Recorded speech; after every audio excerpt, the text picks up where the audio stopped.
Assalamualaikum warahmatullahi wabarakatuh. Apa kabarnya anandaku sekalian? Semoga kalian tetap semangat dan tetap jaga kesehatan.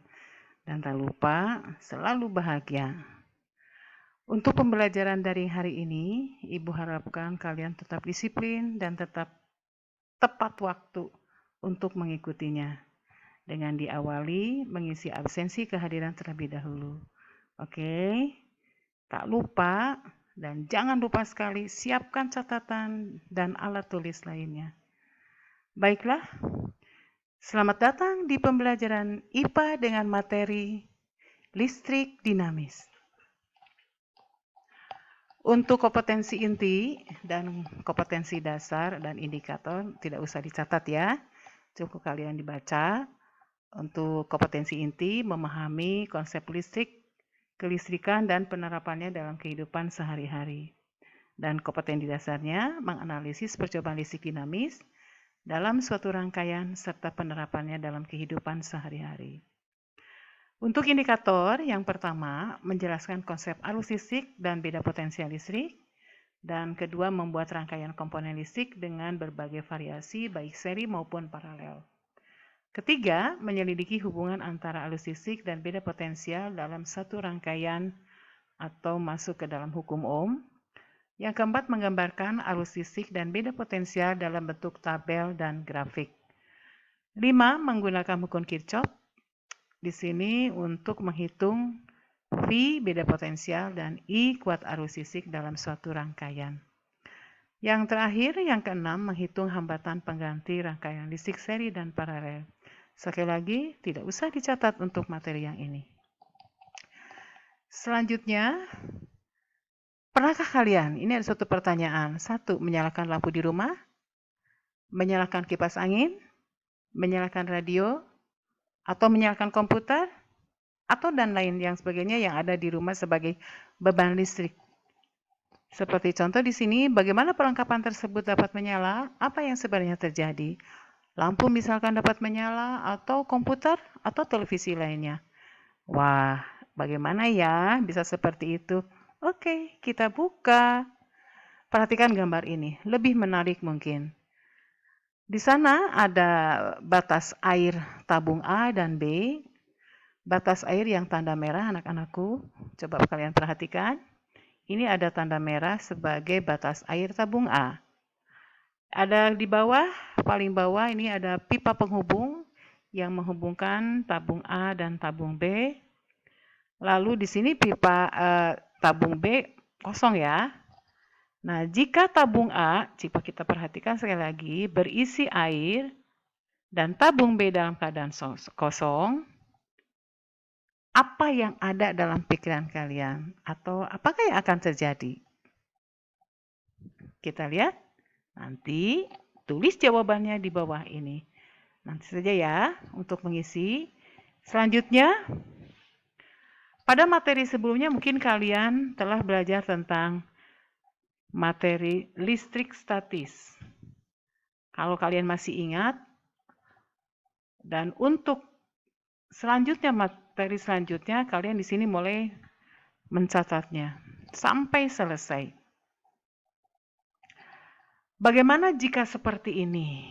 Nah, kita buka kasus yang kedua adalah tabung A dan tabung B posisinya seperti gambar ini alias tidak sejajar, tapi tetap pada pipa penghubung. Dan batas air yang warna merah pada tabung A. Posisi dari tabung B, isi airnya kosong ya, tidak ada air maksudnya. Nah, kalian nanti coba kalian simak untuk kasus yang kedua, jika tabung A berisi air dan tabung B dalam keadaan kosong, apa yang akan terjadi? Silahkan kalian tulis jawabannya di bawah ini. Ini sebagai tugas untuk nanti. Selanjutnya, nah dengan kasus kayak tadi, kita buka keterkaitan antara air dan listrik. Apa yang dapat kita kaitkan atau apa yang bisa kita kaitkan dari peristiwa air dengan arus listrik? Coba kalian perhatikan satu persatu. Untuk air, ada sumber air. Apakah listrik ada sumbernya?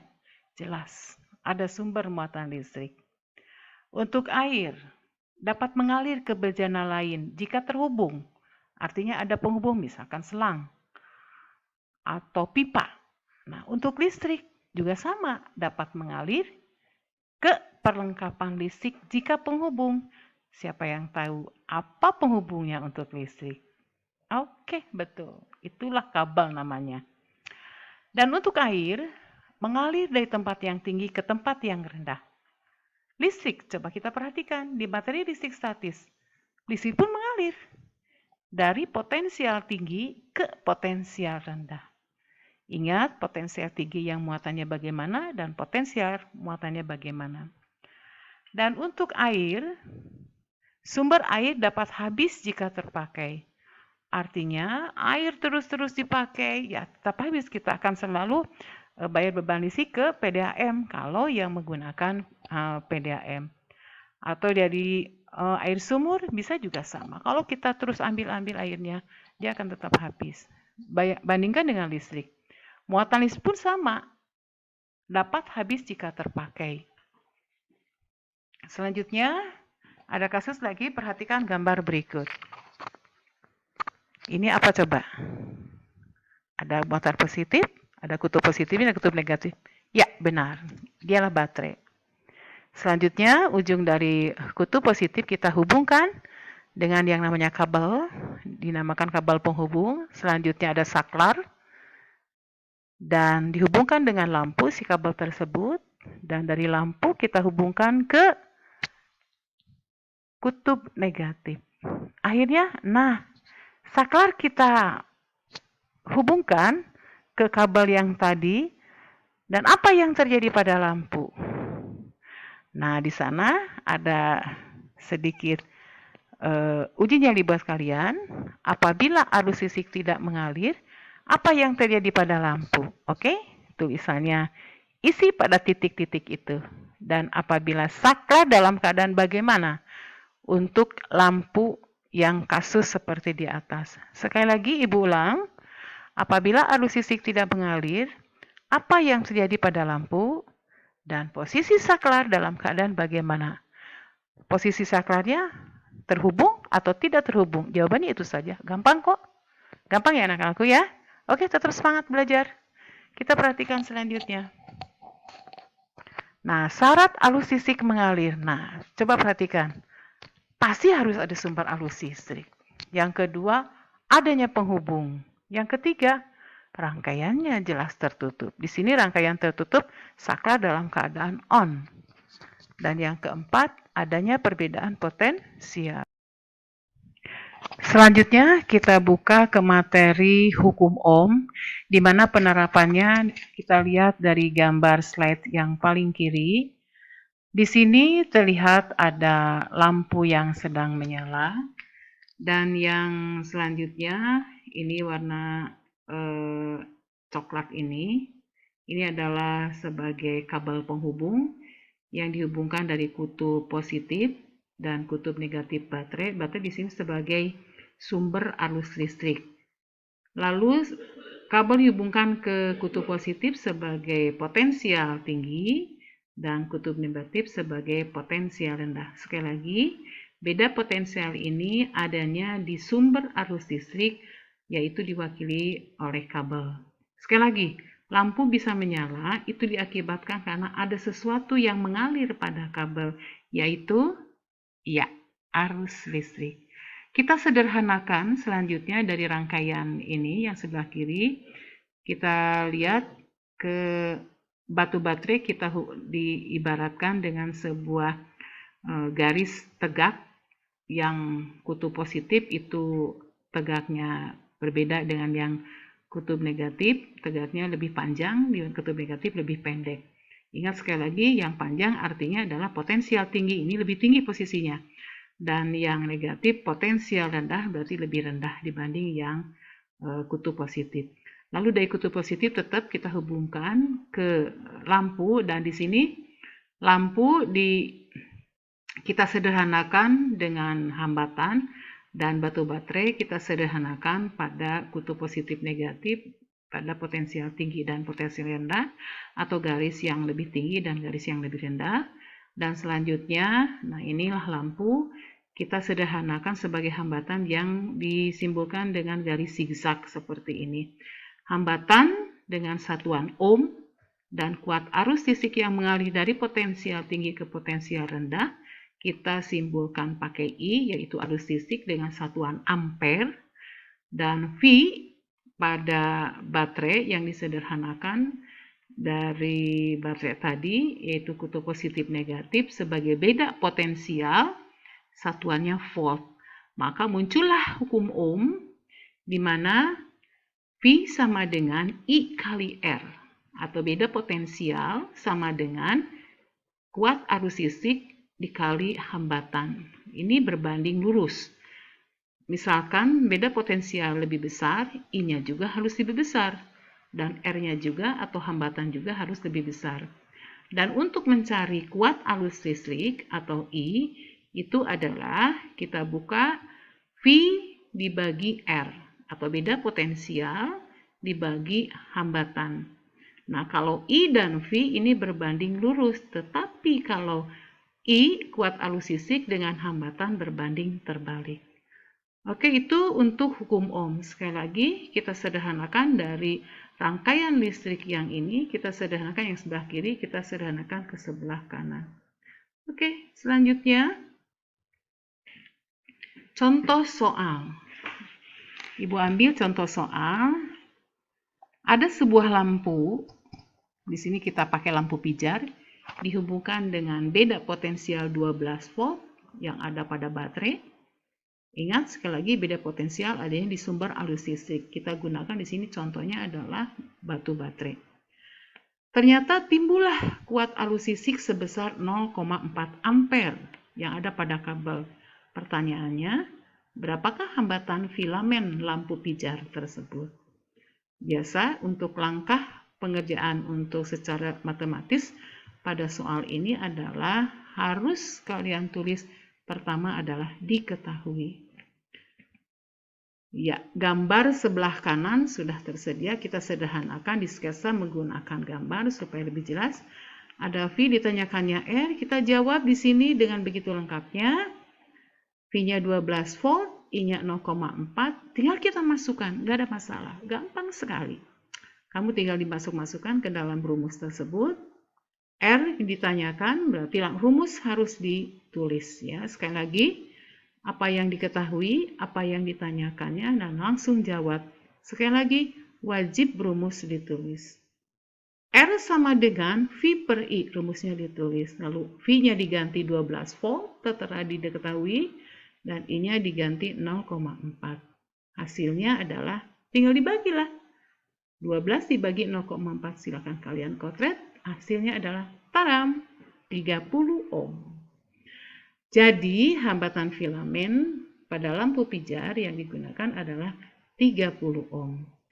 Nah, untuk lebih sederhana, dari soal cerita tadi, itu lebih praktisnya kamu buat sketsa gambar gini, rangkaian ini rangkaian sangat sederhana. Kamu mudah dipahaminya.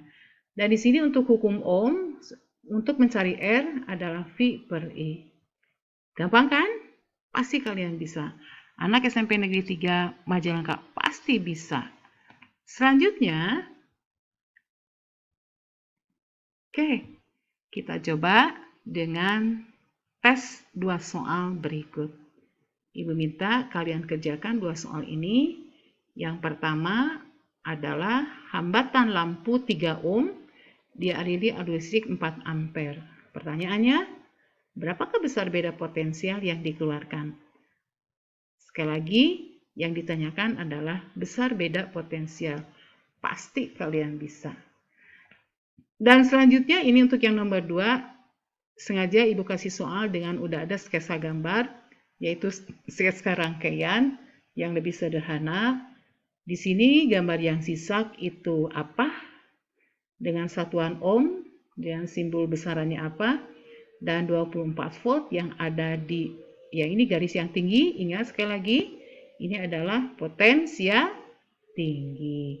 Dan yang ini yang rendah sebelah kanannya potensial rendah. Pintar. Nah, di sini sebagai mewakili menyederhanakan dari batu baterai atau sebagai sumber arus listrik. Arus mengalir, ingat sekali lagi, arus mengalir dari kutub positif ke kutub negatif. Selalu seperti itu. Arus mengalir dari potensial tinggi sebagai kutub positif dan potensial rendah sebagai kutub negatif. Makanya arus listrik dari kutub positif. Nah, di sini yang ditanyakan adalah I. Apa coba I? I itu adalah kuat arus listrik. Selamat mencoba, silahkan kalian kerjakan kedua soal ini. Dan Ibu minta dengan penuh tanggung jawab dan disiplin waktu. Bisa kan anak-anakku? Oke, karena ini sebagai tugas, nanti kita lanjut dengan materi selanjutnya. Coba, masih semangat kan? Masih mau belajar IPA dengan Ibu Ros? Siap, kita buka materi selanjutnya. Kita buka rangkaian pengganti atau R total. R di situ apa? Adalah hambatan. Oke, gampang kan? Hafalkan aja materi besaran-besaran yang ada di materi sebelumnya. Yang pertama kita buka rangkaian listrik seri. Oke, nah ini rangkaian listrik seri. Ada, kalian masih ingat kan ini sebagai sumber alusisi? Ini sebagai sumber alusisi. Lalu dihubungkan dengan kabel. Ini adalah pengganti lampu hambatan. Dan ini hambatannya ada 2. Nah, kalau dirangkai seri itu adalah, ini adalah lampu. Ini adalah lampu. Penggantinya kan yang disederhanakan. Lampunya berjejer kayak seperti ini. Nah, berjejer. Inilah yang dirangkai seri. Jadi kalau hambatan dirangkai seri seperti ini, berjejer. Dan selanjutnya, bagaimana mencari R totalnya atau hambatan totalnya? Ingat, R-nya di sini ada berapa? Ada 2, R1 dan R2. Cara mengerjakannya untuk hambatan totalnya atau R tot, kita singkat R tot aja ya, supaya mudah diingat. Kayaknya dengan singkatan seperti ini kalian lebih cepat mengingatnya. Karena R-nya ada 2 dan dirangkai seri, posisi seri sekali lagi adalah berjejer seperti ini. Mau di sebelah sini boleh, mau di sebelah sini boleh, berjejer. Nah, di sini R totalnya adalah gampang sekali kita buka dengan mencari, dijumlahkan saja seperti biasa. Sebanyak R yang ada. Di sini R-nya ada 2, jadi R1 tambah R2. Mudah kan anak-anakku? Oke, kita buka selanjutnya adalah rangkaian listrik paralel. Nah, paralel. Rangkaian listrik paralel seperti biasa sama gambar yang sebelah kiri. Di sini ada batu baterai juga sebagai potensial tinggi kutub positif dan potensial rendah. Garis yang rendah ini, potensial rendah ini adalah yang garisnya lebih rendah ya. Lalu selanjutnya dihubungkan. Nah, berbeda kan? Coba bandingkan dengan gambar yang sebelah kiri. R1 dan R2-nya, hambatannya, pengganti lampunya. Hambatannya ini bersusun seperti ini, bercabang. Nah, kalau bercabang begini, ini dinamakan rangkaiannya disusun hambatannya secara paralel. Kita gunakan R-nya 2 aja ya, supaya mudah ya. Kita wakilkan 2 saja. R1 dan E2 dirangkai paralel seperti ini. Kedua-duanya, coba perhatikan, arus mengalir dari kutub positif, ada cabang 2 di sini, R2 dan R1. Nanti juga terakhir bercabang lagi. Nah, rangkaian seperti ini dinamakan rangkaian paralel. Dan untuk mencari R totalnya, R keseluruhannya, R akhirnya adalah, ingat, berbeda, harus menggunakan konsep matematik dalam menyelesaikan pecahan. Jadi untuk mencari R totalnya adalah harus pecahan. Harus ditulisnya itu adalah jangan R tot langsung, tapi 1 per R tot atau 1 per R total sama dengan 1 per R1, nah ini kan pecahan, ditambah 1 per R2. Ingat baik-baik untuk rangkaian listrik paralel, pengerjaannya dijumlah tapi posisinya dalam bentuk pecahan. Oke, cara mengerjakan pecahan sudah kalian waktu di SD. Ya, kalian udah pada pintar, bisa mengerjakan bentuk pecahan. Ingat, R1, R2 nanti sebagai penyebut, itu harus disamakan dulu penyebutnya atau dicari KPK. Baru deh kalian mengerjakannya menggunakan perkalian silang ya. Selanjutnya yang ketiga adalah rangkaian listrik kombinasi, yaitu kok dikombinasikan antara seri dan paralel. Kita kombinasikan. Coba perhatikan gambarnya anak-anakku sekalian. Ya, seperti biasa ini adalah kabel juga sebagai sumber arus listrik. Dihubungkan dengan kabel. Nah, ini bertingkat istilahnya. Artinya, arus mengalir pertama ke R1 dulu. Dari R1 dicabang deh ke R2 dan ke R3. Akhirnya ini juga terakhir masuk ke kutub negatif sebagai potensial rendah. Di sini R-nya ada berapa? Ada 3. Yang dirangkai seri yang mana? Yang dirangkai paralel yang mana? Kalian harus perhatikan itu.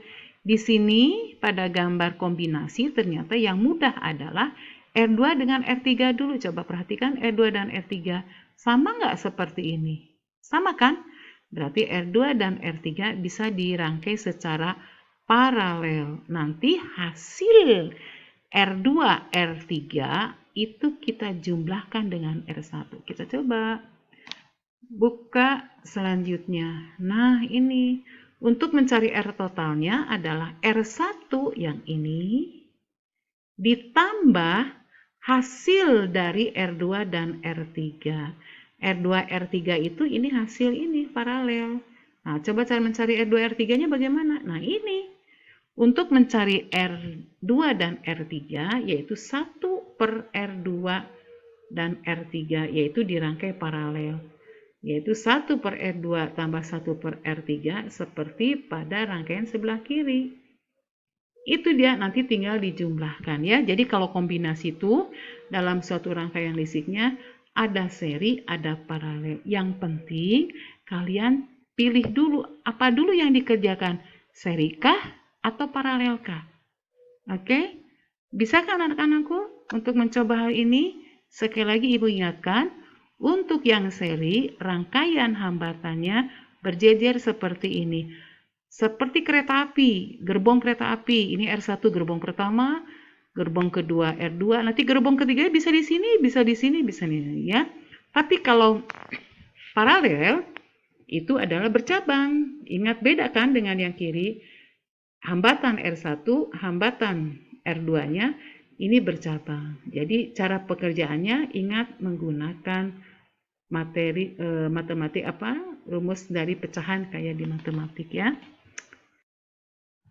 Pada rangkaian pengganti materi yang tadi kita bahas, untuk mencari R total, kita sekarang buka untuk melihat contohnya bagaimana cara pengerjaannya.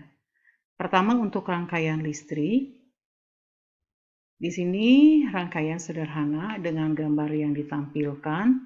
Ada 2 hambatan di rangkai seri, yaitu 2 ohm dan 3 ohm. Sumber arus listrik terlihat di sana ada potensial tinggi dan potensial ini. Sekali lagi ini mewakili sumber arus listrik yang dihubungkan ke kabel, lalu dihubungkan ke hambatan pertama yang dirangkai seri dengan hambatan kedua 3 ohm, lalu dihubungkan ke kabel. Kita cari R totalnya. Mudah sekali, tinggal kita buka aja, kita masukkan ke dalam rumus seperti ini. R1, R2 itu disesuaikan dengan kondisi gambar ya. Kalau kondisi gambarnya R-nya ada 2, ya 2. Kalau ada 3, ya 3. Ada 4, ya 4. Kita buka. Untuk mencari R totalnya adalah R tot sama dengan R1 tambah R2. R tot sama dengan, di sini R1-nya 2 ohm, R2-nya 2 ohm, tinggal dijumlahkan. Mudah kan? Jumlahkan saja seperti biasa, 5 ohm. Selesai. Itu bisa kan anak-anakku ya? Lalu contoh soal yang paralel. Kita buka yang paralel untuk gambar sederhananya. Nah, kita sudah dibuat nih seperti ini yang bercabang. R1-nya kita buka, R2-nya kita lihat juga, kita buka dalam sebuah gambar. Untuk aplikasinya dirangkai sederhana, dihubungkan tetap ke beda potensial, mewakili baterai. Ini sebagai sumber arus listrik, dan untuk mencari R tot-nya ingat, ini menggunakan pecahan. Sekali lagi gunakan pecahan. Untuk mencari R tot-nya langsung di sini jangan seperti di seri. Kalau seri itu R tot sama dengan, tapi kalau untuk yang paralel harus 1 per R total. 1 per R total atau 1 per R tot sama dengan 1 per R1, 1 per R2. Ditambah ya. Nah, R1 kita ganti jadi 6 ohm, R2 kita ganti jadi 4 ohm. Dan R tot-nya tertulis kembali. Dan selanjutnya, nah kita buka R totalnya. Pecahan kita gunakan pecahan 6 dan 4 kan tidak sama penyebutnya, kita samakan penyebutnya, KPK-nya adalah 24. Nanti cara pengerjaannya hati-hati, ini seperti waktu pelajaran kita di SD. Waktu itu kalian di SD kan mengerjakan pecahan bagaimana? Nah di sini samakan penyebutnya, 24 dibagi 6, lalu 24 bagi 6 berapa? 4, yaitu 4 dikali 1, taruh deh di sini. Lalu 24 dibagi 4, hasilnya berapa? Lalu dikali 1 deh, kali 6 ya, jadi hasilnya 6. Sekali lagi, hasilnya adalah 4 tambah 6, berapa? Yaitu kita jumlahkan nanti dibagi 24. Dan selanjutnya untuk mencari R tot-nya, ini kan masih dalam posisi pecahan. 1 per R tot sama dengan, ini 10 per 24. Lalu untuk mencari R tot-nya, tinggal dibalikan saja. Tadinya 1 per R tot jadi R tot. Nah, jadi R tot atau R total sama dengan tinggal dibalik. 24 per 10. Beda ya, awas hati-hati. Di sini beda, 1 per R tot dan di bawahnya adalah R tot. Jadi balik, 24 per 10. Hasilnya 2,4 ohm. Sekali lagi, untuk pecahan, cara penulisannya harus 1 per R total. Nanti yang terakhir yaitu R tot. Untuk mencari R tot-nya dari pecahan tadi tinggal dibalik saja. Hasilnya 2,4 ohm dari 24 per 10. Untuk selanjutnya, contoh soal yang ketiga yaitu rangkaian listrik kombinasi atau kombinasi seri paralel, di mana ada gambar rangkaian listrik sederhananya. R1 diwakili 3 ohm, R2 6 ohm, R3 4 ohm. Seperti biasa, ini sebagai sumber arus listrik harus mengalir pada R1. Nah, cara mengerjakannya karena di sini ada R3, airnya ada 3, ketiga-tiganya di sini ada kombinasi. Yang kita kerjakan adalah pilih gambar dari rangkaian ini mana yang mau kita kerjakan, apakah serikah atau paralelkah. Nah, menurut gambar rangkaian sederhana ini lebih baik kita gunakan untuk pengerjaannya. Yang pertama adalah secara paralel dulu yang ini, yaitu R2 dan R3. R2 dan R3 dirangkai secara paralel, jadi mencari R tot dari R2 dan R3. Karena paralel, jadi pekerjaannya adalah secara paralel.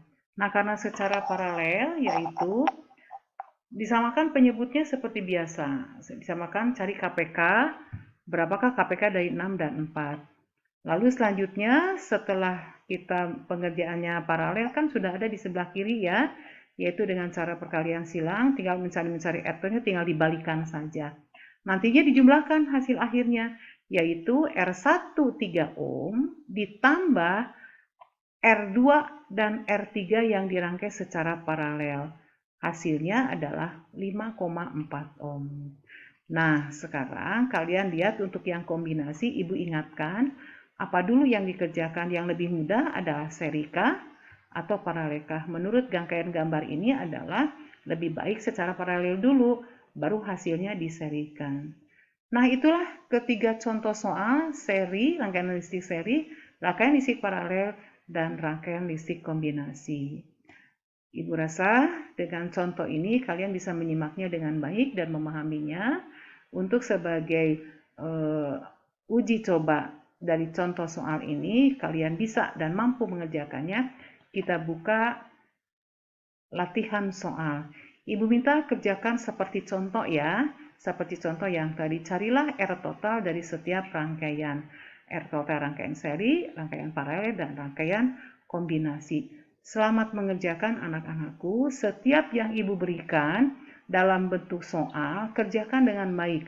Ingat, harus dicatat dan harus digambar. Sekali lagi, harus digambar. Yang ini digambar cara pengerjaannya, yang ini digambar, semua harus digambar. Kita mengalih. Setelah selesai kita latihan soal, karena ini tugas, nanti dikerjakan kalian sendiri untuk tugas, kita kasih jeda waktu. Selanjutnya, kita buka materi yaitu hukum Kirchhoff.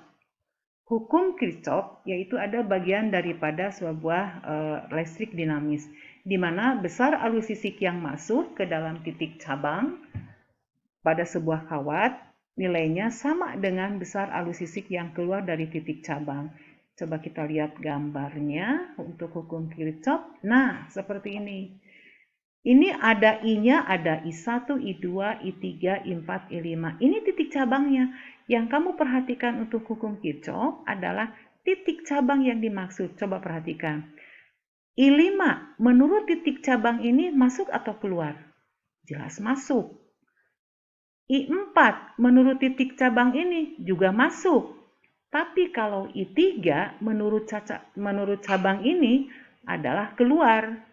I2 juga menurut titik cabang ini adalah keluar. Nah, menurut hukum Kirchhoff, jumlah arus yang masuk sama dengan jumlah arus yang keluar. Di mana yang masuk? Nah, I mana yang masuk? Yaitu pada gambar, I yang masuk ke titik cabang ini adalah I1, I4, dan I5. Nah, inilah yang masuk. Sekarang mana I yang keluar? Kurat arus yang keluar dari titik cabang yang mana? Yaitu I2 dan I3. Nah, nanti di sini kita jumlahkan menurut hukum Kirchhoff, jumlah arus yang masuk atau jumlah I yang masuk sama hasilnya dengan jumlah arus yang keluar. Kalau dalam contoh gambar ini adalah I1 ditambah I4 ditambah I5, itu jumlahnya akan sama dengan I2 tambah I3, di mana I1, I4, I5 merupakan arus yang masuk, I2 dan I3 merupakan arus yang keluar. Anak-anakku sampai di sini untuk Kirchhoff bisa dipahami? Bisa ya? Mudah kok ya, mudah sekali. Tinggal dilihat, yang kuncinya adalah titik cabang dan arah panahnya. Arah panahnya mana? Masuk atau keluar? Titik cabang yang jadi kunci. Kita coba. Kalau anak-anakku paham, Ibu akan kasih soal untuk sebagai tes hukum Kirchhoff. Nah, ini dia soal ada 3. Yang pertama yang ini dulu. Coba lihat yang ini. Nah, yang ini yang ditanyakan yang ini. Nah, garis yang ini I-nya berapa? Kalian untuk menjawab yang ini harus tahu mana yang masuk, mana yang keluar. Ingat kata Kirchhoff, jumlah arus yang masuk sama dengan jumlah arus yang keluar. Artinya nilai arusnya harus yang masuk sama dengan jumlah arus yang keluar. Nanti untuk yang I nomor 1 ini, jumlah arusnya berapa dan arahnya kemana? Masuk atau keluar? Kalian gambar ya untuk yang I nomor 1. Nomor 2. Nomor 2 juga sama. Yang ditanyakan I yang ini. Berarti kamu harus tahu. Nah, ini arah panah ini menurut cabang ini arahnya kemana? Dan arah panah ini menurut cabang ini arahnya kemana? Hasil daripada yang masuk harus sama dengan yang keluar. Yang ini nantinya jadi berapa? Begitu. Mudah kan ya anak-anakku ya?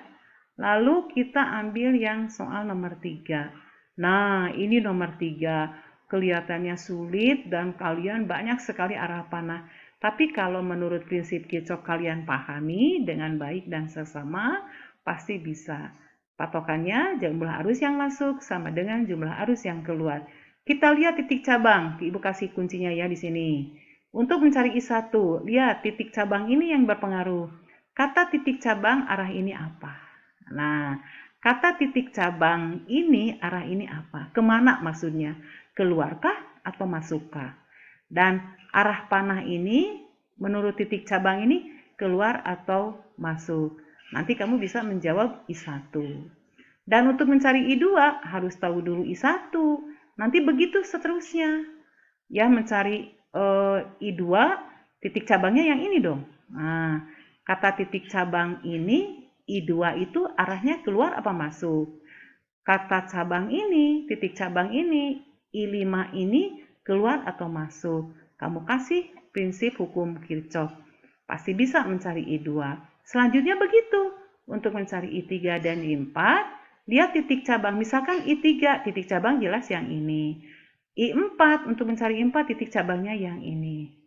Begitu seterusnya. Ingat sekali lagi, hukum Kirchhoff, jumlah arus yang masuk sama dengan jumlah arus yang keluar. Begitu anak-anakku untuk materi hukum Kirchhoff. 3 soal, ini kalian sebagai tugas juga, kerjakan dengan baik dan digambar. Materinya dicatat. Paham anak-anakku sayang? Selamat belajar ya, dan tetap jaga kesehatan. Kita lihat lagi untuk materi selanjutnya. Nah, ini sebagai latihan-latihan, tapi kalau rangkaiannya seperti ini, kalau kamu sudah paham tentang hukum Ohm, bisa kamu kerjakan dengan baik. Dan selanjutnya, misalkan contoh, mencari, hitunglah I saja nih, yang A adalah I, yang B-nya I1 ini, I2 yang ini, I3 yang ini. Kalau I1 hubungannya dengan R1, I2 hubungannya dengan R2, hambatan kedua, I3 berhubungan dengan R3 atau hambatan ketiga. Nah, untuk mencari langkah pertama yaitu kita cari I-nya ini dulu. Menggunakan hukum Ohm ya. Untuk kalau ini soalnya bukan menggunakan Kirchhoff tapi menggunakan hukum Ohm. Untuk mencari ini menggunakan hukum Ohm. Apa rumus dari I pada hukum Ohm? Nanti V-nya cari yang ini sebagai beda potensial, lalu hambatannya ini dirangkai apa? Nah, kan kalian udah belajar. R1, R2, R3 dirangkai apa? Ayo, coba siapa yang tahu? Dirangkai apa? Iya, jelas. Dirangkai paralel. Jadi untuk mencari I, R-nya adalah yang R paralel. Nanti dimasukkan. Nah, dimasukkan ke dalam rumus maksudnya ya. Masukkan ke dalam rumus untuk mencari I. Untuk mencari I1, nah I1 juga menggunakan hukum Ohm. Tapi R yang dimaksudnya karena I1 adanya di R1 yang 12 ohm, R-nya menggunakan R yang 12. Yang 12 ohm. I2 juga begitu. Untuk mencari I, gunakan rumus I pada hukum Ohm. Nanti R yang dimaksudnya adalah R2. Karena I2 masuk ke hambatan 4 ohm. Untuk mencari I3 juga sama. Ya, menggunakan hukum Ohm. Tapi R yang dimasukkannya adalah yang 3 ohm. Nah, itulah seperti itu. Dicoba dulu ya untuk yang soal ini. Yang terakhir, yaitu rangkaian GGL beri simbol E dan tegangan jepit V. Di mana, coba perhatikan, baterai yang belum dipakai umumnya memiliki gaya gerak listrik atau GGL. Diberi simbol E, artinya arus tidak mengalir. Ini artinya baterai yang baru kita beli, tidak digunakan. Nah, itu ada nilai GGL-nya. Yang baru di dalam kemasannya belum dibuka, baru beli dari toko. Nah, atau artinya si baterainya nggak dipakai. Artinya arusnya tidak mengalir kan? Nah, nilainya adalah E, namanya adalah GGL, gaya gerak listrik. Tetapi baterai yang kita pakai, yang digunakan dengan suatu rangkaian sehingga arusnya mengalir. Nah, kalau baterai demikian, namanya dalam baterai tersebut ada tegangannya. Nama tegangannya adalah tegangan jepit atau V. Artinya arusnya mengalir. Sekali lagi, beda GGL dengan tegangan jepit. Kalau E, GGL, tegangan atau nilai tegangan pada baterai, pada sumber arus yang tidak mengalir arusnya. Artinya si baterai itu tidak digunakan ya, tidak dirangkaikan. Tapi kalau tegangan jepit, yaitu tegangan pada baterai posisi arusnya sedang mengalir. Nah, perbedaan GGL dan tegangan jepit jelas tadi. Kenapa kok beda? Karena adanya hambatan dalam pada baterai. Hambatan dalam pada baterai diberi simbol R. Dan untuk ini adalah sebelah kiri adalah rumus hukum Ohm. Kita sederhanakan apabila ada GGL, si V-nya kita ganti E, si R-nya tetap, dan R ditambah R kecil. Jadi rumusnya untuk mencari I yang ada GGL-nya adalah E dibagi R besar tambah R kecil. Ingat, R kecil adalah hambatan pada baterai, ya. Artinya hambatan dalam pada baterai. Sekali lagi, itulah beda tegangan jepit dan GGL. Tegangan jepit arusnya mengalir, tegangan khusus E arusnya tidak mengalir atau dinamakan GGL, gaya gerak listrik. Dan rumus yang ada gaya gerak listrik adalah I sama dengan E dibagi R tambah R kecil. R kecil adalah hambatan dalam yang ada di dalam baterai. Sampai situlah anak-anakku pembelajaran kita hari ini, yaitu materi listrik dinamis. Ibu minta kalian disiplin, tanggung jawab. Ingat, catatan semua dicatat pada materi, setiap soal-soal dikerjakan dengan baik, dan satu hal lagi, harus ada gambar, digambar. Rumus ditulis. Selamat bekerja, kalian kerjakan dengan penuh tanggung jawab. Tetap jaga kesehatan kalian. Semangat anak-anakku, salam sehat dari Bu Ros.